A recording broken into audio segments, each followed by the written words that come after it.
Assalamualaikum students, how are you all? I hope you all will be fine.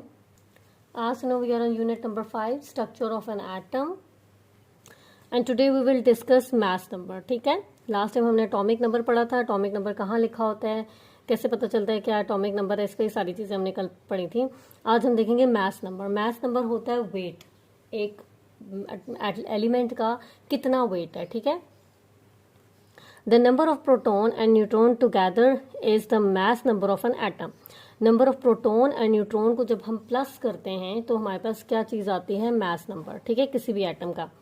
और इसको represent करते हैं, it is represented with the letter A. Both proton and neutron are called nucleons. ठीक है, दोनों proton और neutron को हम कलेक्टिवली क्या नाम देते हैं, nucleons. For example, an atom of a carbon has 6 proton and 6 neutron, then its atomic mass is 12. ठीक है, एक एलिमेंट है, एक एटम है हमारे पास कार्बन, और उस कार्बन एटम का जो प्रोटॉन नंबर है वो 6 है और वही उसका न्यूट्रॉन नंबर भी है. तो दोनों को जब मैं ऐड करूंगी 6 + 6 तो फिर मेरे पास क्या आ जाएगा, मैस नंबर. ठीक है,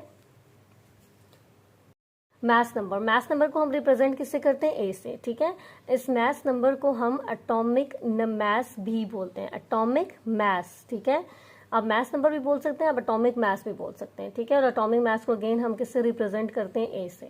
ठीक है, उसके बाद सम ऑफ प्रोटॉन एंड न्यूट्रॉन. ठीक है, जो हम लोग एटॉमिक मैस फाइंड आउट करते हैं, इसमें हम क्या करते हैं, इसमें हम सम करते हैं. सम का मतलब है प्लस करते हैं किसको, सम ऑफ प्रोटॉन एंड न्यूट्रॉन. ठीक है, दोनों प्रोटॉन और न्यूट्रॉन को ऐड करते हैं, जो हमारे पास आंसर आता है वो हमारे पास होता है मैस नंबर, या हम उसको क्या कहते हैं, atomic number. Okay, atomic mass, atomic mass भी आप इसको बोल सकते हैं. ओके, प्रोटॉन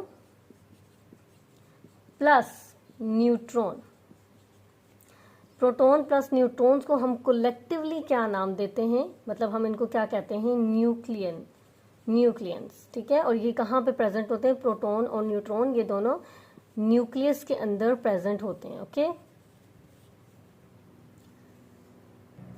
सो फॉर्मूला क्या होगा हमारे पास, हमें अगर मैस नंबर फाइंड आउट करना हो तो कैसे फाइंड आउट करेंगे, mess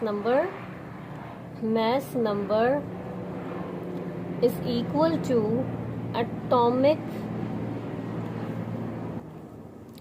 atomic number plus neutron.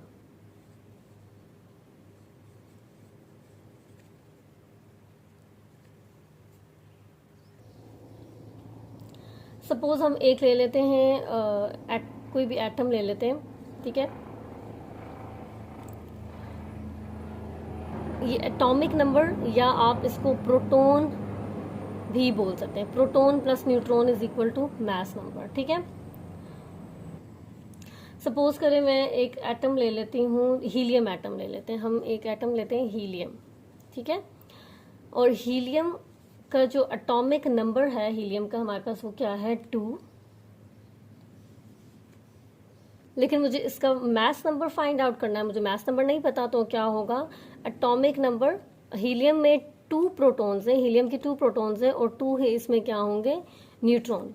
तो 2 + 2 मेरे पास क्या आएगा, 4. तो अब हीलियम एटम का एटॉमिक मैस क्या होगा, 4, या जिसको आप मैस नंबर कहेंगे वो क्या होगा, 4 होगा. ठीक है, इसको लिखने का तरीका क्या है कि आपके पास कोई भी एटम होगा, जैसे मैंने यहाँ पे हीलियम लिया है. ठीक है, हीलियम एटम लिया है, और यहाँ पे जो बॉटम है यहाँ पे आपने एटॉमिक नंबर लिखना है, और जो टॉप पे आपने क्या लिखना है, टॉप लेफ्ट साइड पे आपने लिखना है एटॉमिक मैस. ठीक है, तो ये जो ए है ये रिप्रेजेंट करेगा मैस नंबर को, या आप कह सकते हैं एटॉमिक मैस को. ये ए रिप्रेजेंट करेगा मैस नंबर को, और ये जो जी है ये आपके पास रिप्रेजेंट करेगा किस चीज को, एटॉमिक नंबर को. ओके,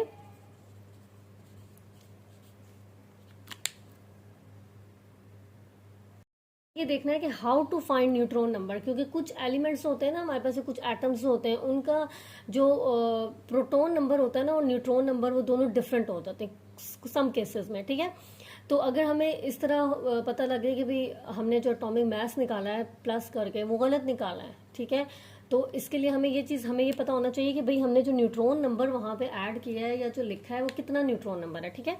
तो सिंपली है, अगर आपने न्यूट्रॉन नंबर फाइंड आउट करना है तो आपने एटॉमिक मास को माइनस करना है एटॉमिक नंबर से। ये 11 आपके पास क्या है, दिस इज एटॉमिक नंबर और this is atomic mass, okay. तो आपने 11 को 23 से माइनस कर देना या 23 को 11 से आप माइनस कर दें, ठीक है। तो जो भी आंसर आएगा वो मेरे पास क्या होगा, न्यूट्रॉन नंबर। आई होप आपको ये टॉपिक समझ आ गई होगी। If you have any question related to the topic then you can ask to me. Thank you so much.